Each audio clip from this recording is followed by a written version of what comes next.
Okay, good evening po mga kapatid. Good evening po. Good ho ba ang evening ninyo? Halata naman po. Halata naman. So, ngayong gabi, gusto ko po na banggitin po sa inyo, actually po, yung isa sa ministry nyo, kasi ang kauna-unahan pong church na nag-upload po ng aking preaching sa YouTube po ay ang church na ito. Gusto ko lang pong i-share sa inyo na medyo malawak po ang naabot nito.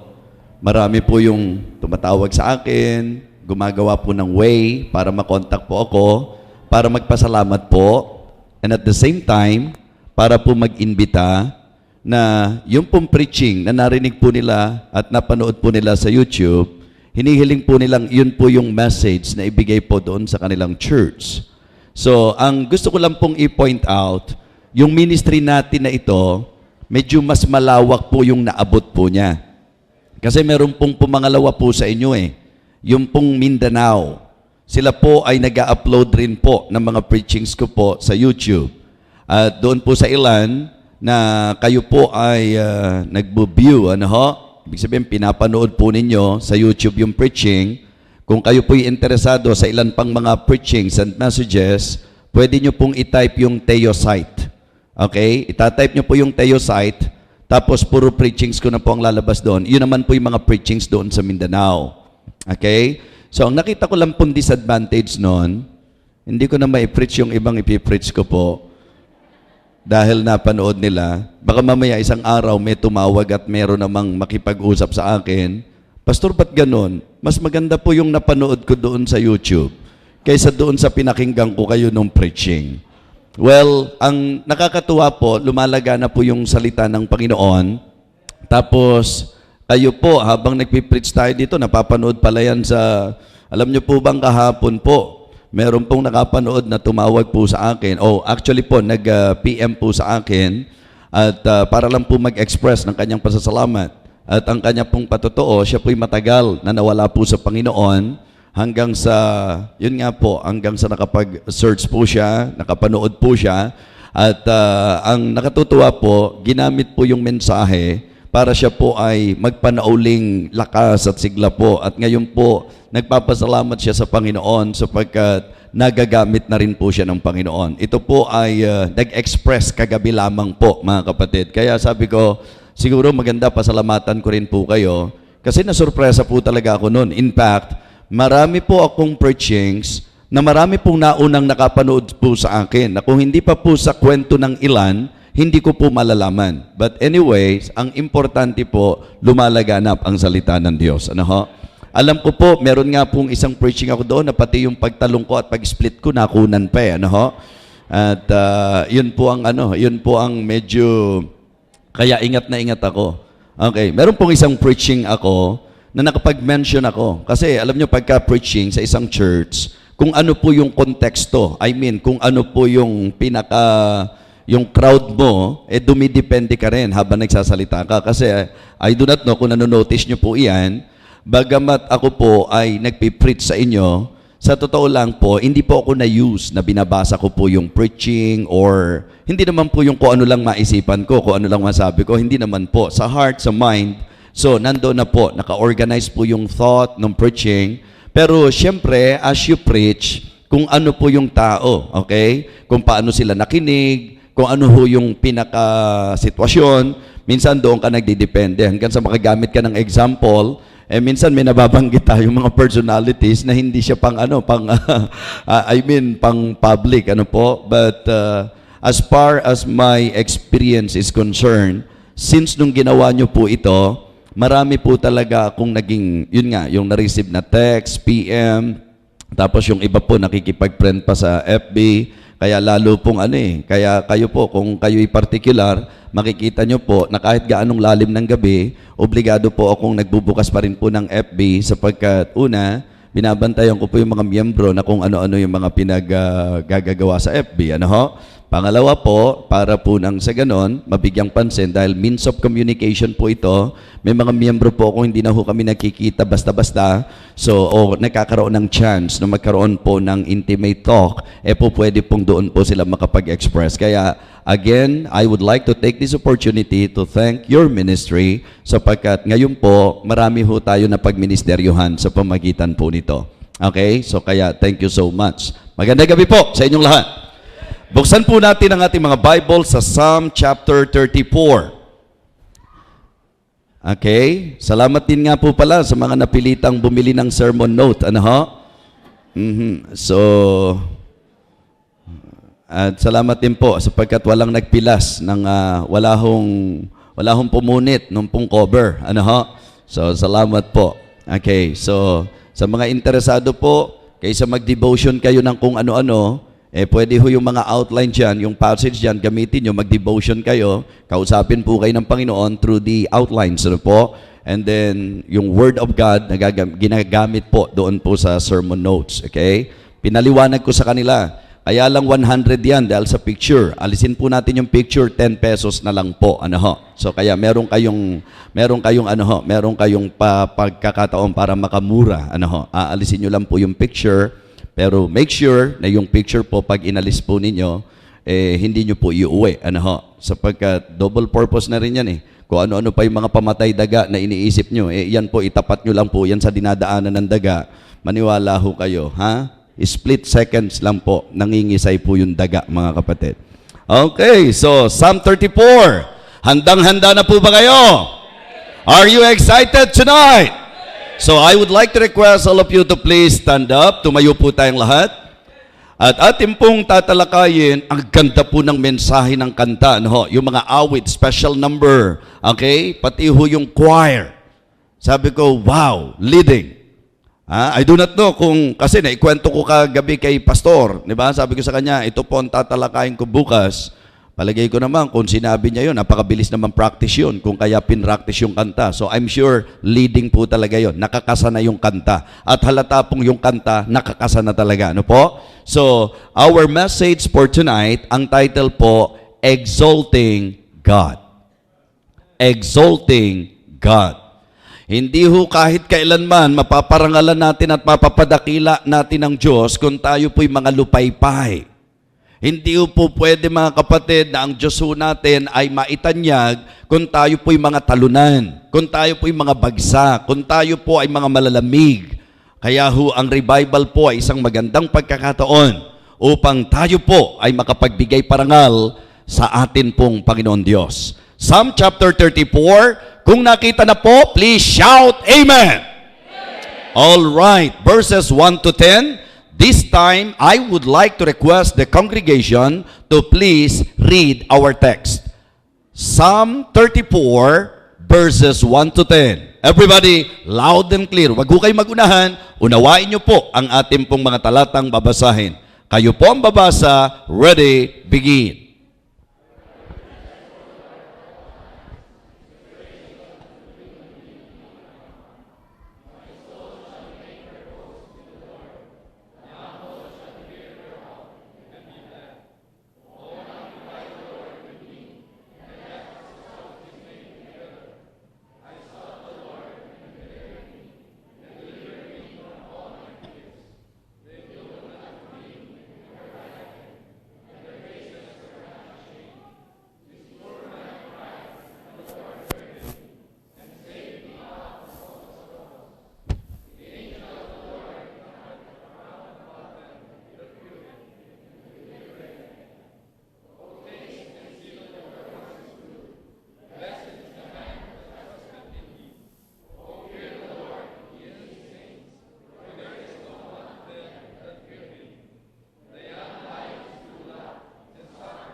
Purihin po ang Panginoon. Pansinin niyo pong muli ang ilang mga bibigyan po natin ng emphasis sa aking pong pagbasa. Verse number 1, I will bless the Lord at all times. His praise shall continually be in my mouth. My soul shall make her boast in the Lord. O magnify the Lord with me, and let us exalt His name together. Again, the title of the Lord's message tonight, Exalting God. Let us come to Him in prayer. Dakilang Diyos, aming Ama, nagpupuri at nagpapasalamat po kami sa muling pagkakataon na iyong ipinagkaloob sa amin upang kami po'y magsama-sama sa layunin na kami mapalakas sa pamagitan po ng mensahe. Dakilang Diyos, muli ko pong inilalagay ang aking sarili sa iyong makapangyarihang kamay sapagkat kinikilala ko po ang katotohanan na ang lahat ay biyaya mo lamang, Panginoon. That without you, O Lord, I can do nothing. Help me, Lord, and empower me tonight.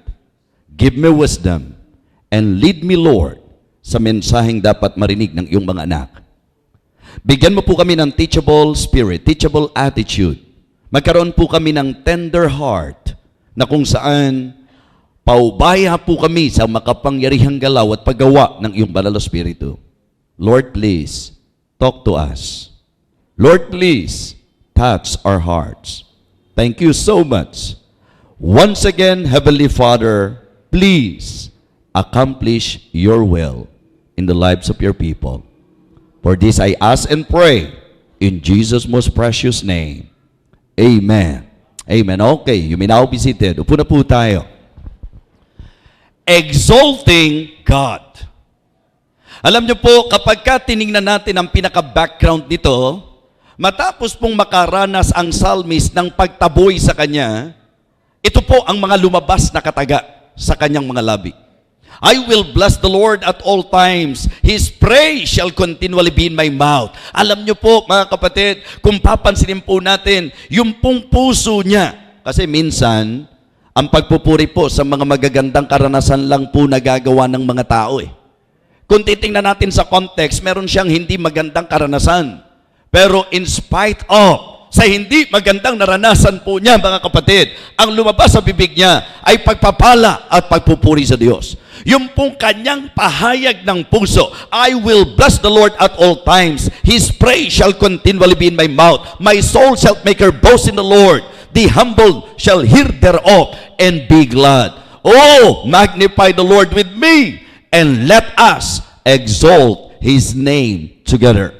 Mga kapatid, ngayon po, sa isang direktang pagpapahayag, bibigyan ko po kayo ng ilang mga puntos na magbibigay po sa atin ng liwanag kung paano po natin magagawa ito. In fact, maganda po na gamitin natin ang ating imahinasyon na kung saan ang psalmist po, sa sobrang apaw ng kanyang puso, sa papuri, sa pagkilala, sa parangal, sa ating Panginoon, ang pinaka-idea nito, nangihikayat pa siya ng iba eh. Okay? Subukan nyo pong tutukan ng verse number 3. Ano pong sabi? Oh, magnify the Lord with me, and let us exalt His name together. 3 things I would like to share. Ano po yung mga bagay na po pwede po nating magawa upang ang Diyos ay ating pong maitaas, upang ang Diyos ay ating pong maitanyag. Mga kapatid, naniniwala akong lubos na kung ikaw ay mananampalataya, dapat sumang-ayon ka sa katotohanan na ang buhay nating lahat ay dapat buhay na nag-aangat at nagbibigay parangal sa Diyos. Amen? Kumbaga po, walang kakwenta-kwenta yung buhay mo na sasabihin mong Kristiyano ka pero hindi mo napaparangalan ng Panginoon. Mga kapatid, ang kabuluhan ng buhay ko ay ang mabigyan ko ng karangalan, ng kadakilaan ang aking Panginoon, ang ating Panginoon. And the same thing na dapat maging takbo ng isip at puso natin. Ang tanong, how? Paano ko pararangalan ng Panginoon? Paano ko pagpapalain ang pangalan ng Panginoon? Paano, mga kapatid? Una, by recognizing the blessings of the Lord. Always recognize, that is our first point. Always recognize the blessings of the Lord. Yung pong lagi nating kilalanin, lagi natin pong maunawaan, lagi po nating lingapin ang pagpapala ng Diyos sa ating buhay. Kung ikaw ay Kristiyano, yung Kristiyano ka pa lang, pinagpala ka na. Amen? Yung maisip mo pa lang na Kristiyano ka, blessing na po yan. Ano kinalaman nito sa revival? Ano ho ba kinahihina ng mga tao? Diba? Pag inisip natin at first, revival meeting eh. Bakit exalting the Lord? Okay? Now, tingnan po natin at unawain nating mabuti. Bakit ba ang Kristiyano dumarating sa moment na nanglulupaypay? Bakit ang Kristiyano dumarating sa punto ng kanyang buhay na nangihina, nangihimagot? Bakit? Sapagkat ang Kristiyanong ito'y nagsisimulang malihis sa kanyang dapat sana sinesentruhan sa kanyang buhay. Ang Kristiyanong ito kaya nang lalamig, kaya nangihina, marahil ang nakikita niya ang mga negatibong bagay. Marahil ang nakikita niya, ikahihina. Marahil lang nakita niya yung irereklamo. Tatandaan niyo po ito. Pag kayo humanap ng irereklamo, tutulungan pa kayo ni Satanas para makakita ng irereklamo sa buhay ninyo. At hindi magandang takbo ng kaisipan at hindi magandang gawi ng isang Kristiyano na ang kanyang buhay ay puno ng reklamo. Maling-mali po yan. Kung ikaw ay totoong Kristiyano, gusto kong maintindihan mo that we have all the reason to praise the Lord because ang buhay Kristiyano ay buhay na pinagpala ng Diyos. Amen? Napakaraming blessing sa buhay natin. Kaya kung ikaw man ay may panghihina, kung ikaw man ay mayroong panglulupaypay, it is a good time, a good opportunity for you to realize, mga kapatid, and recognize at the same time the blessings of the Lord sa iyong buhay. Napakarami pong blessing. Pastor, paano pong sasabihin ko pinagpala ako? Ang liit-liit ng bahay namin. Paano ko sasabihin pinagpala ako? Wala nga akong sasakyan. Paano ko sasabihin, yan ba ang pagpapalang sinasabi mo? Sa naiintindihan ko po, marami pong mga hindi mananampalataya, may malaking bahay. Marami pong hindi Kristiyano, may magagandang sasakyan. Anong sasabihin mo sa akin? Pinagpala sila? Hindi ba dyan nang lupaypay ang psalmist?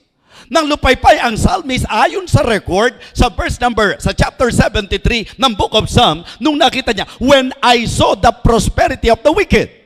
Nung nakita niya yung kasaganaan ng mga masasama, nainggit po siya, na naghili siya. Bakit itong mga taong ito, ang sasama nila? Pero parang ang dating, bakit sila pinagpala? Ba't sila pinasagana? Pag iniisip po ng salmi, sabi niya, ang laya-laya nila, nagagawa lahat nila ng gusto nilang gawin, nabibili nila lahat ng gusto nila, at nakikita ng kanilang mata. So bakit ganun? Yan, nagsisimula po siya na talagang tinatrabaho ni Satanas para magkaroon ng negatibong kaisipan. At ang nakikita niya, yung pong iba nang hindi niya naisip. Nung pumasok siya sa sanctuaryo, sabi niya, till I went into the sanctuary of God, then understood I their end. Nung pumasok siya sa santuaryo, doon siya naliwanagan na itong mga kinahingitan niya, katulad po nung sabi sa Psalm 37, fret not thyself because of evildoers, neither be thou envious against the workers of iniquity, for they shall soon be cut down like grass and withered as the green herb. Na kahit gaano kayaman yan, lahat ng taong masasama at wala sa Panginoon, anumang meron po sila, sa isang igla po pwedeng mawala yan. At ang sabi po, sila mismo hindi po tatagal. Mga kapatid, ano ang silbi ng lahat ng bagay na meron ng tao sa lupa kung sa impyerno naman siya pupunta? Samantalang ikaw, hindi malaki ang bahay mo, iiwanan mo rin naman yan kung malaking bahay yan eh. Ang dami mong pera, iiwanan mo rin yan eh. Pag-aawayan pa nga ng mga anak mo yan eh, pagka iniwanan mo eh. Di maganda nang walang pera para wala silang pag-aawayan. Wag naman. Mag-iwan naman kayo. Diba? So ang pino-point out po natin, ano pa talaga ang dapat takbo ng isip natin? Mga kapatid, kung Kristiyano tayo, ang unang-unang maging magandang dapat takbo ng isip natin sa lahat ng bagay na po pwedeng tanggapin ng isang tao, Kristiyano ka, nasa iyo ang pinakamahalagang bagay. And you know, kung ano yung pinakamahalagang bagay? Your salvation. You should recognize the blessings of the Lord. At sa lahat ng pagpapalang yan, huwag kang mamali ng unang-unang dapat ituring mong napakalaking pagpapala. Are you saved tonight? Alam mo bang sa langit ka pupunta? Ang tanong ko sa iyo, karapat dapat ba tayo sa langit? Ang tanong ko sa iyo, saan ba tayo dapat pupunta? Hindi pa ang laki-laking blessing na ako na dapat sa impyerno because of the blessing of the Lord, because of the grace of God, ako ay tiniyak na pupunta sa langit dahil tinanggap ko ang Panginoon. Alam niyo sabi ng Bible, for what shall it profit a man if he shall gain the whole world and lose his own soul? Ipinamumuka po sa atin ng salita ng Diyos na sa lahat ng po pwede na makamtan ng isang tao, wag na wag mangyari na ang hindi mo makamtan ay ang kaligtasan dahil kahit lahat ng bagay sa mundo mapasayo, kung mapapahama ka sa impyerno, walang ibig sabihin ang lahat ng meron ka. Kaya ang tanong ko po sa iyo, ano ba dapat ang kinikilala mo? Ano gusto mo? Maraming pera pero sa impyerno ka pupunta? O yung tiyak kang sa langit ka pupunta kahit hindi marami ang pera mo? Gusto ko pareho yan, pastor. Yung sa langit na ako pupunta, marami pa akong pera. Pwede po yan. Dahil ang blessing ng Diyos, hindi lang naman salvation. Kaakibat ng kaligtasang bigay ng Diyos, yung kanyang supplies. The blessing of God supplies. Ang sabi po ng Bible, mga kapatid, in John chapter 10 and verse number 10, the thief cometh not but for to steal and to kill and to destroy.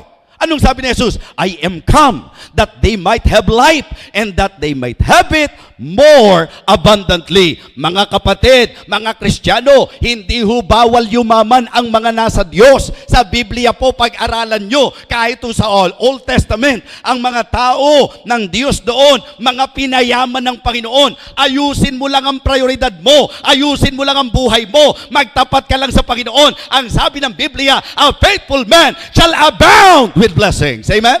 Pagka ikaw ay nagtatapat, kung ikaw yung paatin-atin at hindi, kung ikaw yung hindi nagbibigay ng matapat sa Diyos, kung ikaw yung hindi nagsisilbi, kung ikaw yung hindi maasahan sa gawain ng Panginoon, wala kang karapatan na maghangad ng masaganang pagpapala ng Diyos. Pero kung ikaw'y nagtatapat, hindi mo na kailangang hangarin. Ipinangako ng Panginoon, idideklara ng salita ng Diyos na ang Kristiyanong matapat ay mananaghana sa pagpapala. Amen?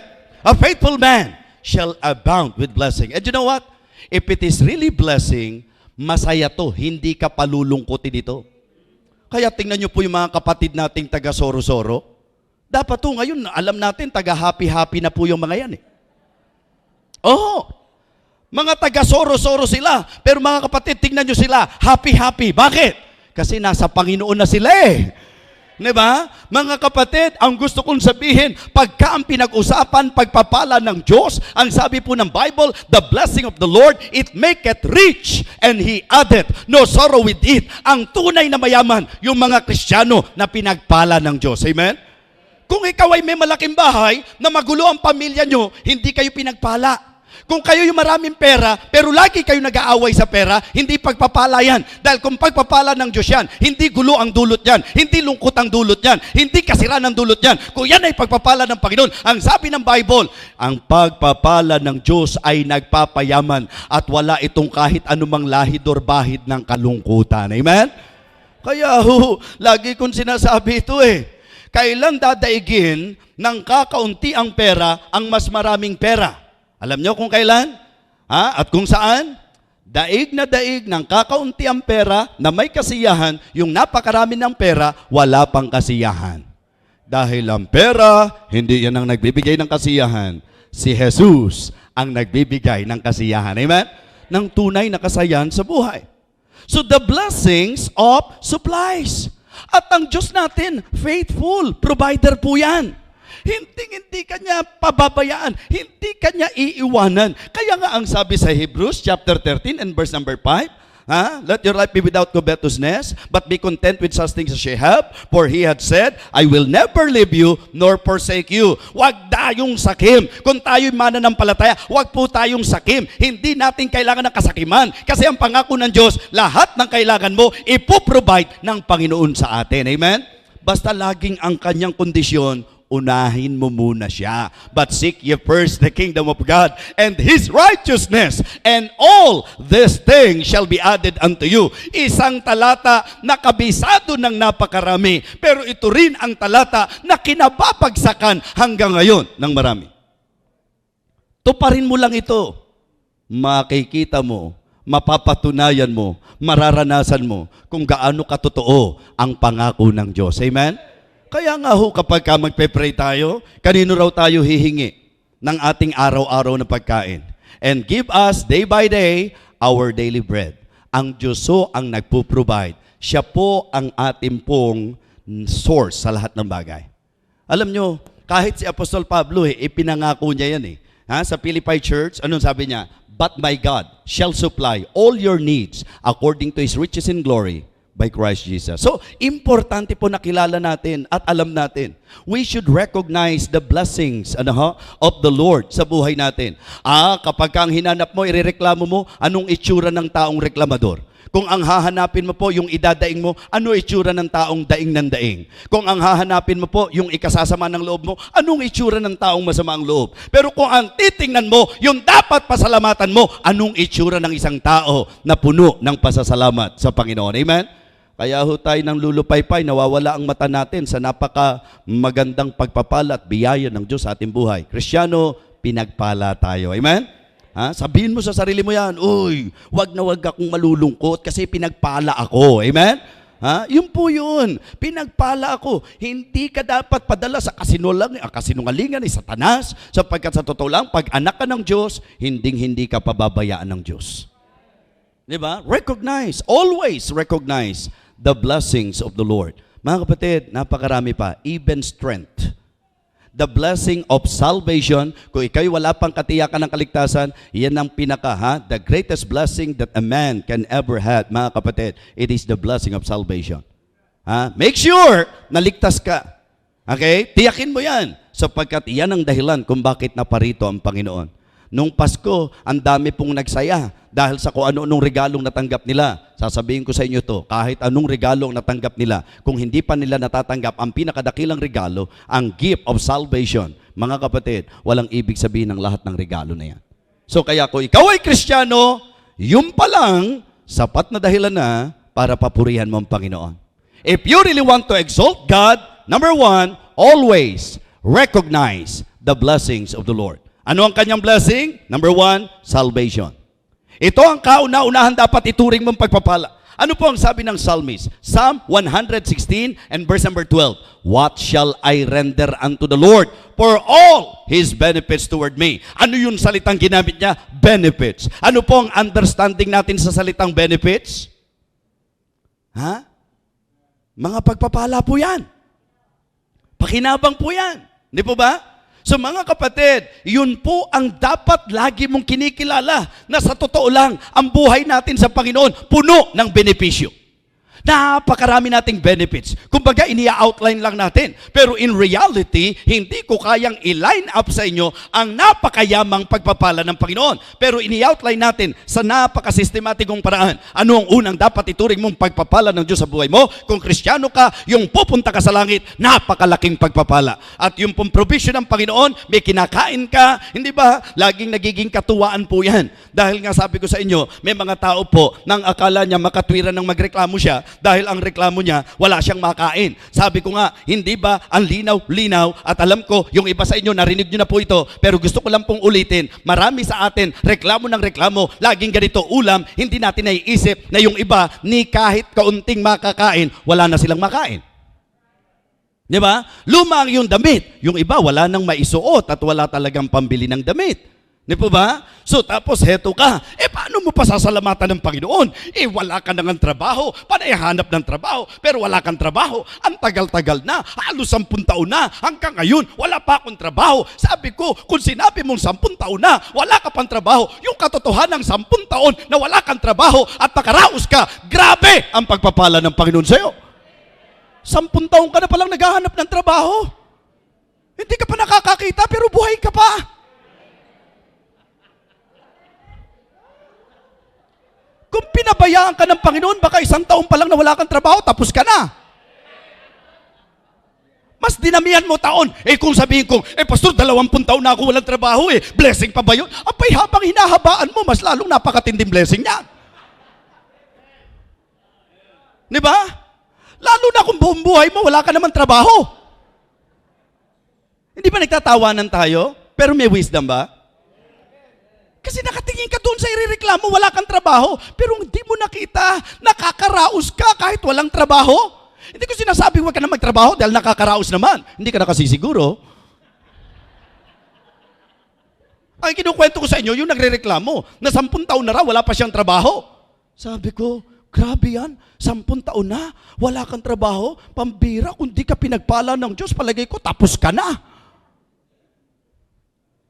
Lalo naman po yung mga walang makain, reklamo ng reklamo, dahil walang makain, kalokohan naman yan, wala na akong makain, magpapasalamat pa ako, sabi ko hindi kalokohan yan, yan nga ang isang dapat na maisip mo, na dahil hindi ka na kumakain, buhay ka pa, hindi ka na kumakain, di ba?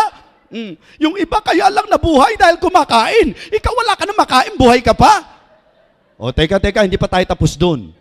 Ang problema pa ng mga may kinakain, nung sinuri ng doktor, ang dahilan ng sakit, yung kinain. Hoy, alam mo, kaya ka nagkasakit, tingin ko, panay ang kain mo nito, no? Panay ang kain mo ng lechon, ano? Ikaw, ano problema mo? Hindi ka naman nakakakain ng lechon eh. By the blessing. Akala nyo ba, tapos na yon? Hindi pa ho.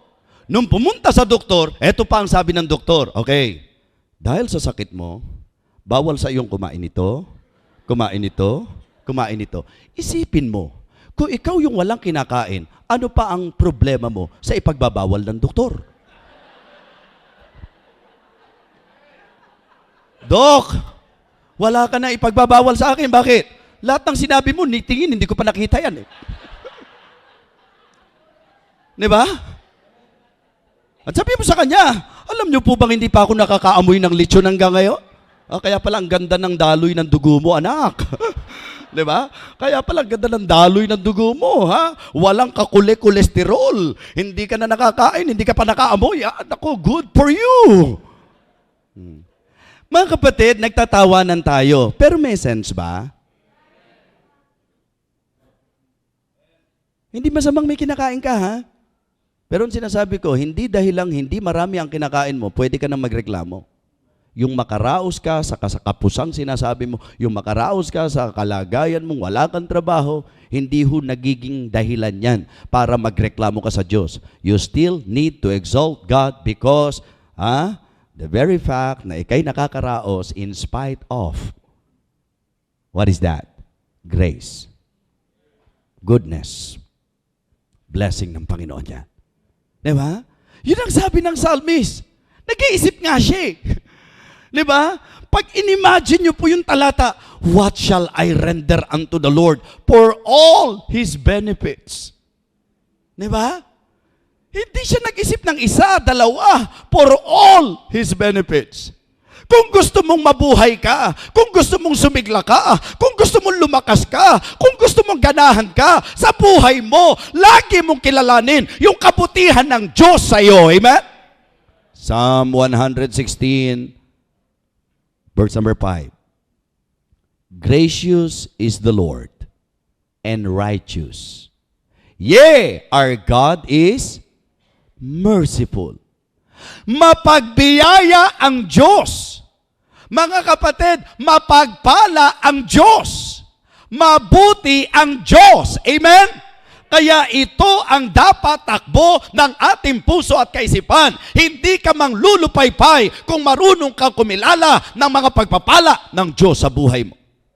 Mga kapatid, alam niyo po ba, bawat umagang gumigising ka, marapat lang na magpasalamat ka dahil nagising ka pa. Kung di ka nagising, maintindihan ko, hindi ka na makapagpasalamat. Hindi ka na nagising, paano ka magpapasalamat? Pero kung nagigising ka pa, ang ibig sabihin nun, dugtong na buhay ng Diyos sa'yo. Tama? Ang dami-dami mo kaagad, kagigising mo pa lang, ang hinanap mo na kaagad, lahat ng may rereklamo, ano ba yan? Yan na naman ulam? Lako, wala naman sawa-sawa sa... Mga kapatid, yung nagising ka pa lang, hindi mo pa pinasasalamatan, nakakita ka na ng irereklamo kaagad. Paano sasaya buhay mo?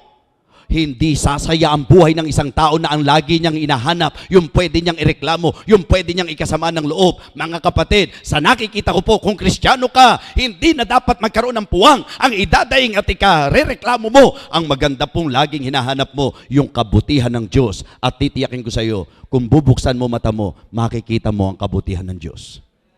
Yung paggising mo na magkakasama kayo ng anak mo, yung magisnan mo na magkakasama kayong pamilya, kabutihan ng Diyos. Amen?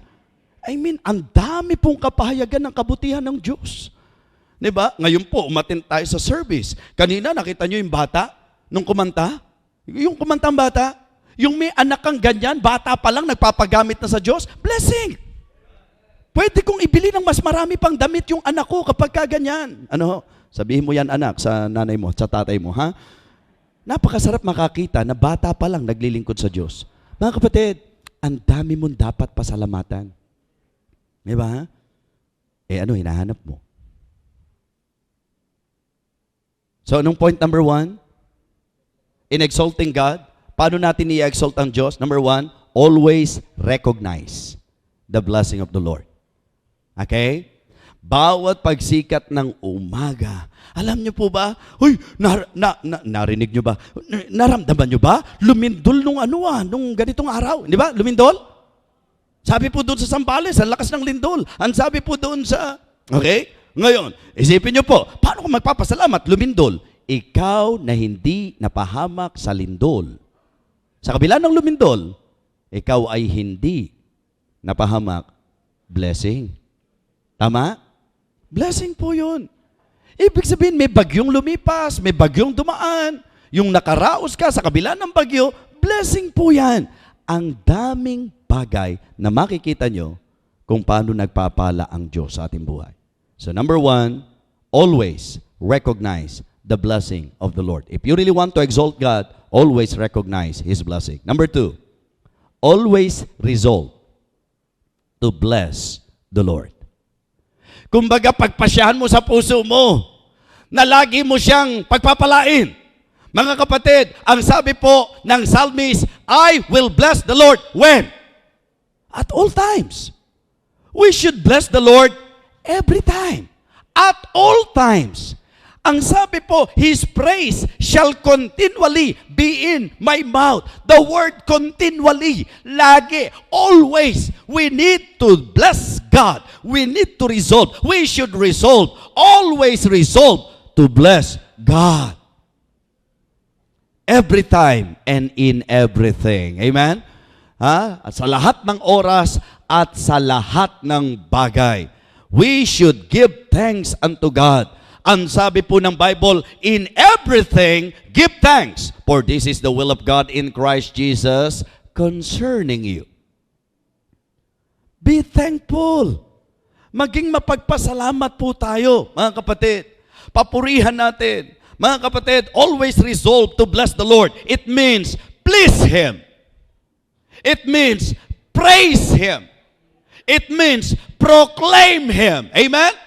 Mga kapatid, always testify of His goodness. Lagi mong patutuhanan. Always thank Him for His goodness. Let us testify of Him, mga kapatid. Testify the goodness of God in your life. Kaya ang isa sa dapat masiglang oras sa church, yung oras ng pasasalamat. Meron ba sa tayong Thanksgiving? Sino sa inyong may testimony? Mga kapatid, isa yan sa masiglang bahagi sapagkat sa katotohanan, walang isa mang Kristiyano na walang dapat ipagpasalamat sa Diyos. Napakarami natin. We have so much to thank Him for. Ang dami nating dapat ipagpasalamat sa Diyos. Mga kapatid, we should bless the Lord. Sabi niya, I will bless the Lord at all times. His praise shall continually be in my mouth. My soul shall make her boast in the Lord. Mga kapatid, tingnan niyo po, blessing, and sabi niya, boasting. Yung idea po ng boasting, ito lang ang nakita kong legal na pagyayabang kung ang ipinagyayabang mo ang Diyos. Amen? Okay po yan. Hindi ka mapapahiya eh. Kasi tayo minsan, pag nagyabang, pagka nasilipan tayo, makikita, wala naman tayo talagang pwede ipagyabang eh. Pero kung ang Diyos ang ipagyayabang mo, sa ganang aking naiintindihan, siya lang ang po pwede natin talagang ipagmalaki. Siya lang ang po pwede nating ipagyabang. Amen? Only Him. My soul shall make her boast in the Lord.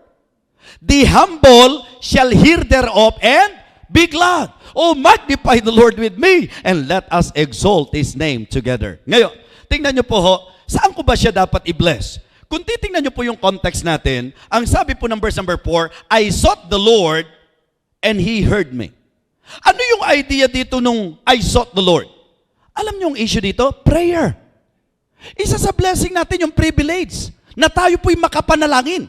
Yung privilege of prayer. Okay? So, I am telling you now na ang Kristiyano, isa sa dahilan kung bakit dapat i-resolve niya, lagi niyang idetermina na pasalamatan ng Diyos. Kasi kung meron tayong maika-count na isang matinding blessing sa buhay natin, ito po yung pribilehiyo na tayo'y may Diyos na natatawagan. Na nagsabi po sa atin, call unto me and I will answer thee and shew thee great and mighty things which thou knowest not. In the New Testament record, ask and it shall be given you, seek and ye shall find, knock and it shall be opened open unto you, sapagkat ang bawat humihingi binibigyan, ang bawat humahanap ay nakakasumpong, at ang bawat kumakatok ay pinagbubuksan. Yun lang pong tiyakin sa atin ng banal na kasulatan na ikaw, Kristiyano, any moment, you can cry to Him, Abba, Father. Amen? Ang sabi ho ng Romans chapter 8, for as many as are led by the Spirit of God, they are the sons of God. For ye have not received the spirit of bondage again to fear, but ye have received the spirit of adoption, whereby we cry, Abba, Father. Ibig sabihin po, mga kapatid, sabi ko nga sa inyo, yung word na Abba rito, it is an Aramaic word, na ang pinaka-idea po, yung yung kaisipan niya, it is actually yung pong intimacy, yung relationship, yung intimacy nung pong father and son. Dito ho nang galing yung salitang daddy. Okay? So, sweetness, intimate, Abba, Father. Kaya kung tayo po'y anak ng Diyos, alam niyo po, tayo ho ang binigyan ng pribilehiyo. Sabi nung psalmist, di ba? I sought the Lord, ano karugtong? And He heard me. So ano yung ibig sabihin ng sought doon? Hinanap ko ang Panginoon at pinakinggan niya ako. Prayer. Kung ikaw ay nabibigatan, ang isa sa malaking blessing mo, may Diyos na po pwede mong lapitan. At ang sabi ng Bible, let us therefore come boldly unto the throne of grace, that we may obtain mercy and find grace to help in times of need. Kapag kakailangan mo, may Diyos ng laging saklolo. Amen? Ang sabi ng psalmist, I will lift up mine eyes unto the hills, from whence cometh my help. My help comes from the Lord, which made heaven and earth. Ibig sabihin po, yung sinasabi ng psalmist, I sought the Lord, He heard me. What a privilege. The blessing. Yung privilege, yung prayer. Hindi lang po yan, mga kapatid. Balikan niyo po yung talata. Ang sabi po ng Bible, mga kapatid, sa verse number 7. The angel of the Lord encampeth round about them that fear Him and delivereth them. Okay? Always resolve to bless the Lord. Why? Tingnan niyo po yung blessing niya, yung prayer. Yung pagsagot niya sa bawat panalangin natin. Ito naman po, protection. Kung paano kanya iniingatan. Kung paano ang Diyos ang nagbabantay sa atin. Ang sabi po, mga kapatid, the angel of the Lord. Amen? The angel of the Lord encampeth round about them that fear Him and delivereth them. O taste and see that the Lord is good. Blessed is the man that trusteth in Him. Mapalad wika ang nagtitiwala sa Kanya. Verse number 9. O fear the Lord, ye His saints, for there is no want to them that fear Him. Wala raw pong kagipitan at kakapusan sa mga tunay na natatakot sa Kanya. Ang ibig ko pong sabihin, yung pong pagre-resolba natin sa puso natin, yung pang pagdedetermina natin to always bless the Lord, mga kapatid. Mapupuri natin ang Panginoon. At ang dahilan, makikita nyo po, ang hindi mabilang na mga pagpapala ng Diyos sa ating buhay. Prayer. Kapatid, hinang-hina ka na bigat ka na, pilit mo pang dinadala. Alam mo, sabi ng banal na kasulatan, casting all your cares upon Him, for He careth for you. Ang bigat-bigat na ng laban sa nakikita mo. Pero hindi mo ba naisip na ang Diyos ang protector mo? Na kung ang Diyos ang nasa sayo, sino ang mananaig sayo? If God be for us, who can be against us? Ano ang sabi niya? The Lord shall fight for you. You shall hold your peace. God is the one na handang pumrotekta sa atin. At ang sabi po niya, yung mga natatakot sa Kanya, there is no want.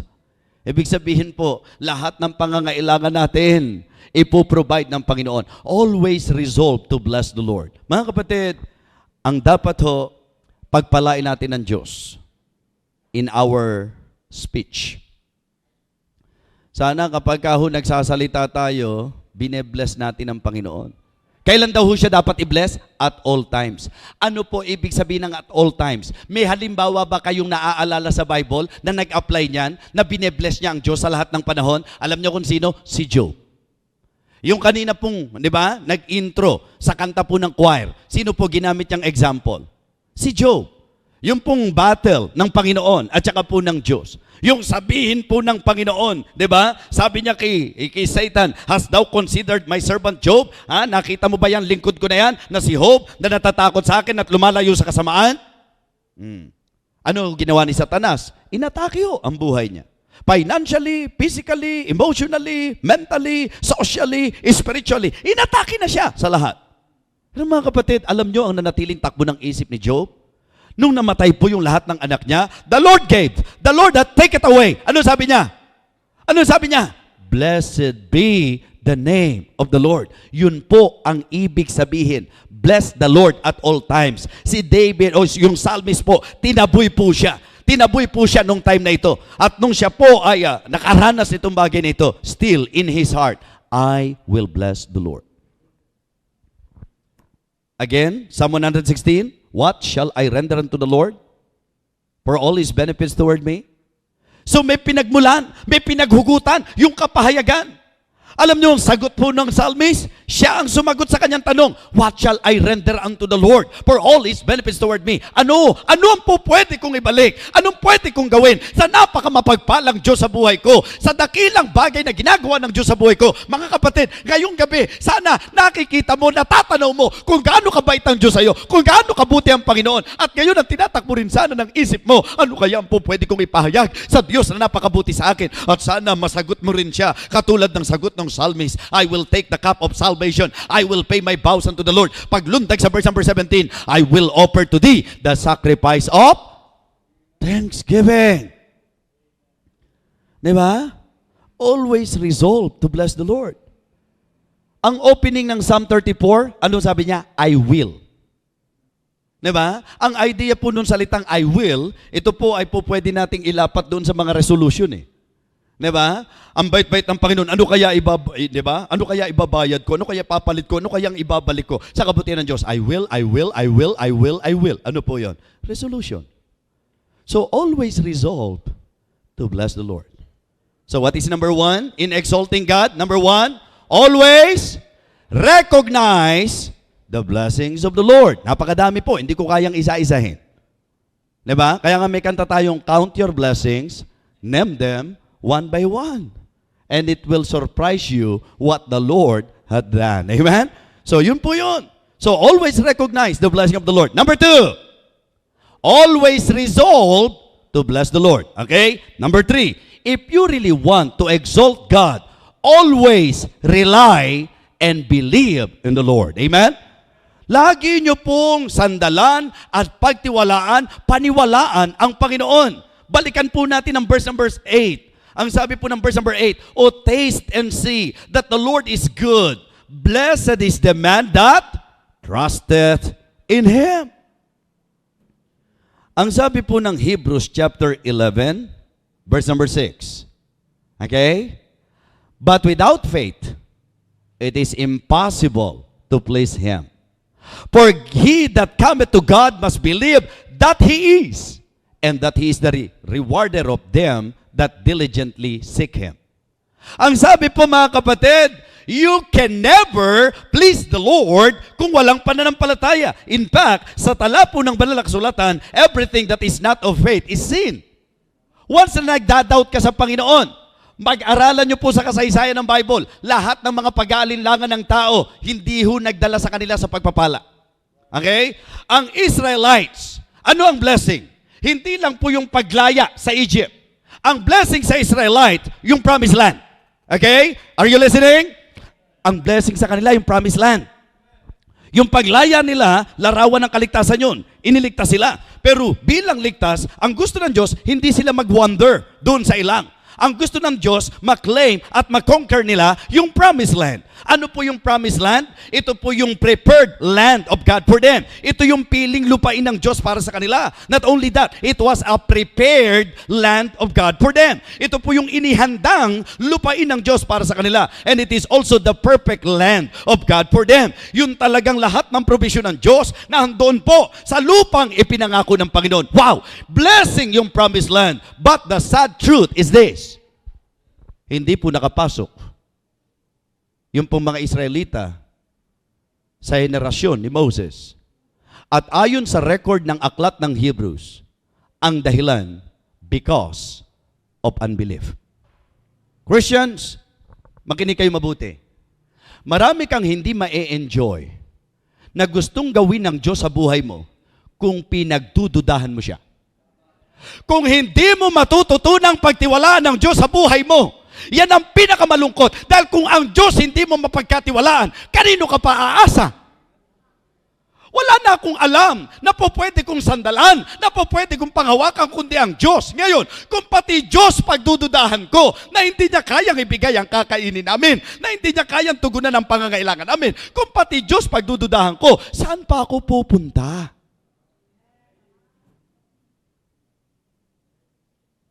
And God is not happy seeing you that you're doubting Him.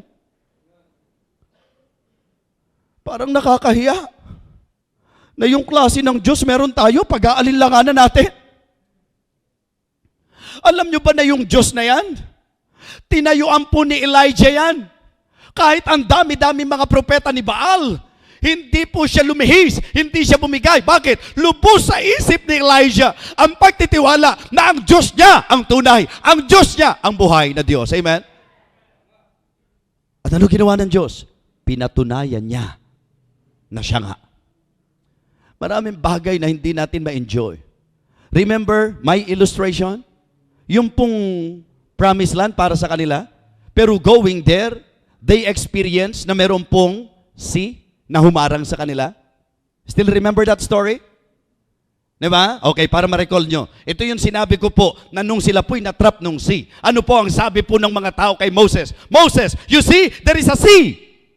Kaya ang inabot ni Moses, sea, mga kapatid. Sinisi siya ng sinisi ng tao. Pero ano lang sabi ng Panginoon kay Moses? Wherefore criest thou unto me? Speak unto the children of Israel. Go forward. Mga kapatid, kung ikaw si Moses, kung medyo mag-iisip-isip ka, paano mo papo-forward din yung mga tao? Dagat na nga yan. Baka isipin ng mga tao, lulunurin mo ba kami, Moses? Pero yun ang sabi ng Panginoon Ha? Remember the rod. Ang sabi ng Panginoon, Moses, ano ba yung nasa kamay mo? Natatandaan niyo po yan? Okay, anong ginawa ni Moses ngayon? Kinumpas po yan. Anong nangyari po doon sa sea? Nadibay. Kaya mula doon sa storya, nasabi ng mga tao, Moses, you see, there is a sea. See. Yan ang ginawa lang kay Moses. Nung nahati yung sea, nakatawid sila. Anong sabi ni Moses? You see?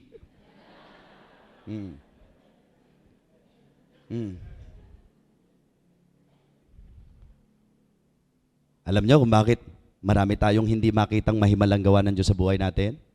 Duda. Akala nyo kasi yung dagat na yun, lulunurin tayo. Hindi. Kung direksyon ng Diyos ang sinunod mo, hindi ko makita kasi by implication, pagka inisip mo, nakapahamakan yun, parang Diyos ang nagpahamak sa atin. Isipin ko palang ipapahamak ba ako ng Diyos? Di itatako sa isip ko, kung merong nag-iisip ng ikabubuti ko, una sa lahat, Diyos yun. Kaya pag may sinabi siya, I should always rely and believe sa akin pong Diyos. Amen? Lagi ko siyang dapat sandigan at sandalan. Okay? You should believe God in His Word. You should believe God in His work. And you should believe God in His way and in His will. Kapag sinabi ng salita ng Diyos, panghawakan mo yun. Kung sinabi niyang magbigay ka at ikaw ay bibigyan, takal na mainam, liglig, pigpig at sumaapaw, huwag ka na makinig doon sa mga kung ano-anong tinig. Diyos na ang nagsabi, salita na niyang nagsabi, pag nagbigay ka, ikaw ay bibigyan. Mas pinagpapala ang nagbibigay kaysa sa tumatanggap. Bring ye all the tithes into the storehouse, that there may be meat in my house, and prove in our herein, said the Lord of hosts, if I will not open the windows of heaven and pour you out a blessing that shall not have room enough to receive it. Sinabi niya, pag nagbigay ka, pagpapalay ka, kanino ka pa nakikinig? Doon sa mga naninira sa'yo, doon sa mga, ang pakiramdam po nila ang hina ng ulo mo kapag binigay mo yung pera mo dyan. Kapatid, may tiwala ka ba sa Diyos? Paano ka hindi man lulupaypay? Kung sa kalagayan mong yan, pati siya, hindi mo pagtitiwalaan. Kapatid, bigat na bigat ka na Lapit ka na sa Kanya. Sabi nung psalmist, oh, taste and see that the Lord is good. Pinagpapala, mapalad yung nagtitiwala sa Kanya. So gusto kong lumagay ngayon sa katayuan ng psalmist at gusto kong sabihin sa inyo to, mga kapatid, oh, taste and see that the Lord is good. Blessed is the man that trusted in Him. Let us rely, let us believe on God. Amen? Magtiwala tayo sa Kanya. Mga kapatid, yung hindi mo siya pagtiwalaan, ang laki ng kawalan sa'yo. Pero pag pinagtiwalaan mo siya, wow! Mga kapatid, ang laking pagpapala sa'yo. Blessed is the man that trusted in Him. Ilang mga bagay at pangyayari sa banal na kasulatan ang nakitaan po natin na nung nanghawakan sa salita ng Diyos, naranasan ang gawa ng Diyos, pinagtiwalaan po ang gawa ng Diyos. Alam nyo, ang isang napakalaking nakita kong questionable, just try to imagine the Israelites. Talagang antindi po eh. Imagine nyo po, nagawa pa nilang magduda nung naglalakbay na sila, samantalang kung mag-iisip pa lang sila, nung sila po ba'y lumabas sa Egypt, sa isang pitik po ba nakalabas sila? O matinding labanan ang nangyari? Alam niyo po yon? Bago ho sila lumabas ng Egypt, bago ho sila nakalaya, mga kapatid, gaano karami nang ipinakita ng Diyos na makapangyarihang gawa sa kanila? Ikaw kapatid, sa buhay mo ngayon, sa presenting kalagayan mo ngayon, how many times that you have experienced already the mighty works of God, the mighty deeds of God, the provision of God, the miraculous work of God in your life? Gaano karaming beses na pinatunayan ng Diyos ang kanyang sarili sa iyo, and yet, heto ka pa rin, dumarating ka pa rin sa point na pinagdududahan mo siya, nasisiraan ka ng loob, na parang ayaw na magpatuloy. That's foolishness. You should trust the Lord always. Amen? Blessed is the man that trusted in Him. Bibigyan ka ng tao pero ang Diyos hindi. Tatandaan niyo po yan. Always rely and believe. Lagi po yan. Huwag niyong hayaan na kayo po ay lagyan ni Satanas ng pagdududa sa Diyos na meron tayo. Yung iba kasi gusto nila sa panahong, di ba? Gusto nila mali. Pagka Kristiyano ka, pati sa panahon, sa Diyos ka magtiwala. Di ba? Pastor, sa edad kong ito, di ba? Dapat yata sa edad ko ito, nag-aasawa na ako. Yun lang ang iniisip mo. Pero alam ng Diyos yung panahon, kung kailan ka talaga mag-aasawa, magtiwala ka lang sa Kanya. Baka mamaya, kaya ka tumagal ng ganyang edad dahil nga nagdududa ka lagi eh. Subukan mo nang magtiwala na ngayon para magkaroon na ng kaganapan. Amen?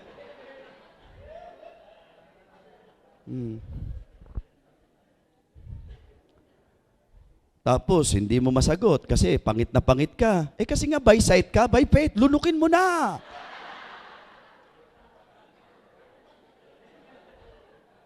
By sight eh. Minsan yung iba, kahuhulog pa lang ng offering sa tray. Gusto pag uwi, meron na kaagad matitinding, ba't ganun, hinulog ko na yung offering ko, yung tithes ko, binigay ko na lahat. Ba't pag uwi ko, wala pa rin? Kalokohan talaga yan. Ikaw ang may kalokohan. Alam ng Diyos kung kailan. Di ba? Huwag kang mag-ooperate sa takbo mo. Hayaan mo yung operasyon ng Diyos sa buhay mo. Just trust and believe. Amen? Rely and believe. Salita niya, panghawakan mo. Yung gawa niya, paniwalaan at pagtiwalaan mo. Yung kalooban niya, doon ka. Kasi nilinaw na ng Diyos sa atin to eh. Jeremiah 29:11, "For I know the thoughts that I think toward you, saith the Lord. Thoughts of peace and not of evil, to give you an expected end." Diba? Kaya ang dapat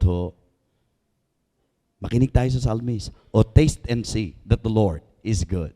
Ang sabi niya, blessed. Hindi niya sinabing kawawa yung nagtitiwala sa Diyos. Ang sabi niya, blessed is the man that trusted in Him. Listen, the idea is very clear. The psalmist experienced of this very truth in his life.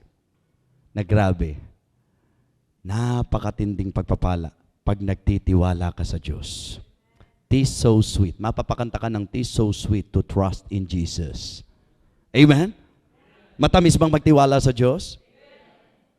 Kapatid, ang dami pa eh. Ang dami ko pa gustong i-share eh. Kaya lang po, di naman mauubos eh. Ayos na siguro yung narinig nyo ngayon. Baka hindi nyo na ako imbitahan sa susunod. Dahil nasabi ko na lahat. Ano ho? Mga kapatid, 3 lang po ang tinalakay natin ngayon. Ang sabi po ng psalmist, "O magnify the Lord with me, And let us exalt His name together. Ang pinakakabuluhan ng buhay ko at ng buhay mo ay ang ating pong maparangalan ng Diyos.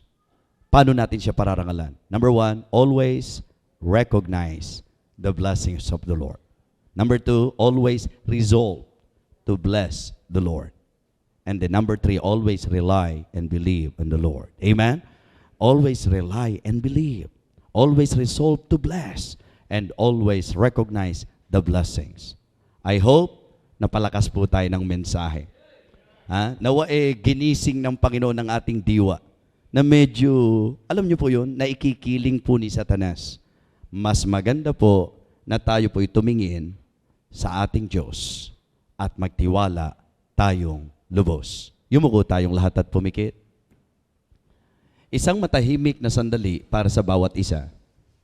Naniniwala po ako na ang Diyos ay kumilos. Samantalang tayo po'y nasa katahimikan ngayon at ang tinig ng Diyos ay maliwanag na maliwanag sa iyo. Kapatid, maring ito'y sa paraang sinaway ka niya. Maring ito'y sa paraang ginising ka niya. Maring ito'y sa paraang pinaalalahanan ka niya. Kinausap ka niya. Nais ko po na sa sandaling ito, mga kapatid, patahimik po tayong tumayo at pumunta sa altar ng Diyos upang anumang tugon ng iyong puso sa mensahe, sa Diyos mo ilapit. Naniniwala po ako na ang mensaheng ito'y alam ng Diyos na kailangan mo ngayong gabi. Kaya kikilalanin mo ba ang pangangailangan ito? Sige po, sige po. Sige po. Huwag niyo pong katamaran ang pagpunta sa altar kung ang Diyos ay kumilos at nangusap sa inyo. Magsimula kayo doon sa ideya na matuto tayong kumilala ng mga pagpapala at kabutihan ng Diyos sa ating buhay. Matuto tayong kumilala ng mga gawa ng Panginoon sa ating buhay. Yung mga pagpapalang tinatanggap natin sa ating buhay. Hindi po deserve ng Diyos ang reklamo. Hindi po deserve ng Diyos ang kalamigan mo. Hindi po daing ang deserve ng Panginoon. Ang deserve ng Panginoon, yung pong parangalan natin siya, yung pong papurihan natin siya, yung pong bigyang kaluguran natin siya, yan po ang deserve ng ating Panginoon. Kaya kung ang mensahe ng Diyos ay makapangyarihang gumalaw at kumilos sa iyo, and you would like to open your heart to Him ngayong sandaling ito, gamitin mong maging kapaki-pakinabang ang oras na ito ng pagtatagpo natin ng Panginoon. Lord, thank you. Patawarin mo po ako sa mga panahong nahihinaan ako ng loob. Patawarin mo po ako sa mga panahong nakuha ko pang manglamig. Patawarin mo po ako doon sa mga lihis na takbo ng aking pag-iisip. Patawarin mo ako sa mga panahong hindi ko kinilala ang napakadakilang paputing gawa mo sa aking buhay at pagpapala mo sa aking buhay. Kung yan po, mga kapatid, ang pagkilos ng Panginoon sa iyo, it is but right for you to humble yourself before Him tonight and talk to God and tell God, Lord, thank you for all the blessings. Thank you for blessing my life. Thank you for all the benefits that I am enjoying bilang anak mo. Sige po. At sabihin mo sa Diyos, Lord, salamat dahil sa revival meeting na ito, muli mong pinasigla ang aking puso, muli mong ibinalik ang aking pagtitiwala sa iyo, Panginoon. Tawagin ko po ang ating mahal na pastor.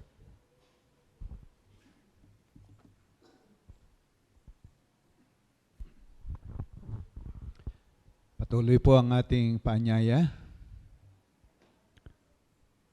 Nakikita ng Panginoon kung sino tayo. Alam ng Panginoon na mayroon kang kabigatan. Ngunit ang hinihintay ng Panginoon, ika'y lumapit sa Kanya. Ano man ang kabigatang iyon, iyong ilapit sa Diyos. Pagtiwalaan mong totoo ang Panginoon. Meron pa po ba? Sige po. Bago po tayo manalangin.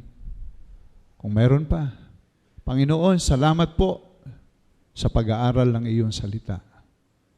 Na-realize ko po ang kalagayan ko sa iyong harapan. Ako po'y kulang sa pagtitiwala sa pananampalataya sa iyo. Nagrereklamo po, Panginoon, ako. Hindi ko mapagtiwalaan ang mga pangako mo, ang salita mo. But this time, Lord, help me. I want to put my confidence to you. Lord, narito po ako. Meron pa po ba? Sige po. Bago maging huli ang lahat. Nais mo yun ng biyaya ng Diyos.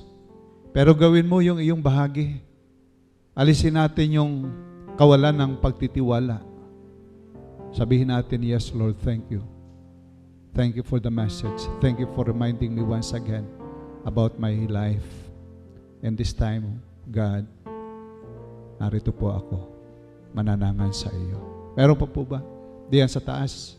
Maaari kayong pumunta sa aisle sa unahan at kayo lumuhod diyan at manalangin sa Diyos. Sige po. Salamat sa mensahe. Napaganda po na mensahe. At kayo pumunta rito, meron kayong hangarin. Nais ko ng revival sa aking buhay. Nais kong maranasan ang Diyos sa buhay ko. Maramdaman ang kanyang pagkilos sa buhay ko. Yung mga kabigatan ng buhay ko, Lord, narito po ako. Tulungan mo po ako. Sige po. Meron pa po ba? Sa inyo po aming mapagpalang Diyos, aming Panginoon,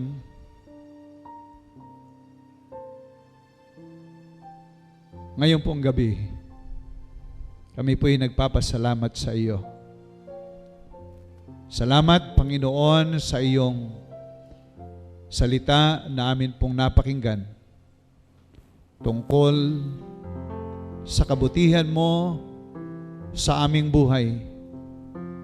Kung bakit kami ay nararapat ay palaging magtitiwala, magiging masaya sa iyo, sapagkat ikaw ay totoong Diyos. Ikaw ay matapat na Diyos. Kung kaya nga po ang mga takot, duda sa aming buhay, panglalamig ay mawala. Aming Panginoong Diyos, salamat po sa napakaliwanag na aral sa amin na inyong ipinagkaloob sa pamamagitan ng inyong lingkod. At kami po, Panginoon, naniniwala na ang iyong salita'y nakaabot sa puso ng inyong mga anak. Ang bawat isa'y naabot ng inyong salita. Kung bagaman, Panginoon, hindi po silang lahat nakapunta rito sa una. But Lord, ako po'y naniniwala na ang bawat isa'y mayroong panalangin sa kanilang buhay upang sa kanilang sarili sila nga po'y lubos na makapagtiwala sa iyong mga katotohanan, sa iyong pangako, anuman ang sitwasyon ng buhay upang makapagpasalamat, patuloy na makapaglingkod sa iyo, makaganap ng iyong gawain. Aming Panginoong Diyos, napapakinggan mo po ang dalangin ng inyong mga anak. Ang marami, Panginoon, ay narito sa unahan, naroroon sa aisle. Lord, inyo pong pagpapalain ng bawat isa. At nawa nga po, Panginoon, tutulungan mo po kami na yun pong faithlessness ay hindi na nga po siyang maghari sa amin, kundi yung katatagan ng pananampalataya, katatagan ng pag-asa sa iyo na ikaw ay palaging matapat sa lahat ng iyong mga aral sa aming buhay.